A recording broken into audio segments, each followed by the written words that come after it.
அனைவருக்கும் வணக்கம். இப்போ நம்ம போகிறது பார்த்தீங்கன்னா, இது பெருந்துறை டு ஈரோடு சாலை.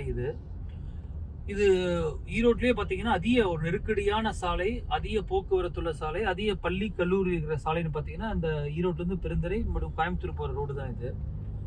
இதற்காக பார்த்தீங்கன்னா கடந்த அஇஅதிமுக ஆட்சி காலத்தில் திரு எடப்பாடி அவர்கள் ஒரு 398 கோடி ரூபாய் ஒரு நிதி ஒதுக்கி திண்டல்லிருந்து காளிங்கராயன் தங்கும் விடுதி கெஸ்ட் ஹவுஸ் வரலும் பார்த்தீங்கன்னா ஒரு உயர்மட்ட சாலை, ஒரு ஃப்ளைஓவர், எப்படி கோயம்புத்தூர்ல ஒரு பெரிய ஒரு ஃப்ளைஓவர் போட்டிருக்காங்களோ ஒரு 6.9 கிலோமீட்டருக்கு பார்த்தீங்கன்னா ஒரு திட்டத்தை கொடுத்து வேர்ல்டு பேங்க்ல நிதிக்கு ஏற்பாடு செய்து சாயில் டெஸ்ட்லாம் முடிச்சுட்டாங்க.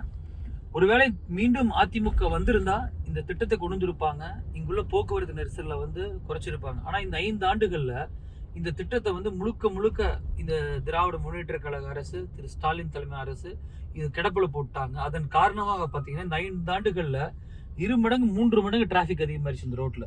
நீங்க பீக் ஹவர்ஸ் எல்லாம் இங்கிருந்து திண்டல் போறனா, டவுன்ல திண்டல் போறனா, நீங்க சாதாரண நாட்கள்ல சாதாரண நேரத்துல போனா ஒரு 10 நிமிஷத்துல போறதா இருந்தா 3/4 மணி நேரம் 1 மணி நேரம் ஆகுதுங்க.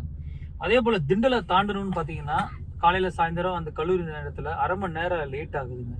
இதனால ஹாஸ்பிட்டல் போறவங்களா இருக்கட்டும், இல்ல எமர்ஜென்சியா வேற விஷயத்துக்கு போறவங்களோட யாருனாலும் இந்த ரோட்ல போக முடியாது. காரணம் இந்த உயர்மட்ட சாலையை கொண்டு வரதுதான். ஆகையால் ஈரோடு மக்கள் சிந்தியுங்க. காரணம் இது போன்ற ஒரு ஒரு ஒரு சாலை வசதி கட்டமைப்புங்கிறது மிக மிக அவசியம். நீங்க போய் சேலத்துல பாருங்க, எத்தனை டபுள் டக்கர் 2 இடக்கு மேம்பாலம் எல்லாம் வந்துருச்சு. கோயம்புத்தூர்ல ஒரு 10-12 கிலோமீட்டருக்கு மேம்பாலம் உயர்மட்ட சாலையெல்லாம் போட்டாங்க, ஃப்ளைஓவர் போட்டிருக்காங்க. ஆனா நம்ம மேல அஇஅதிமுக கட்டின ஒரே ஒரு மேம்பாலம் தான் ஜிஹெச்.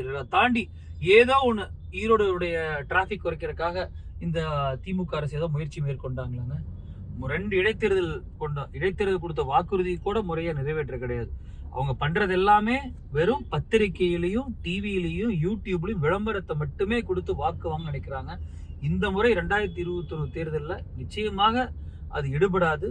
ஈரோடு மக்கள் சிந்தியுங்க, சிந்திச்சு வாக்களிங்க. நன்றிங்க.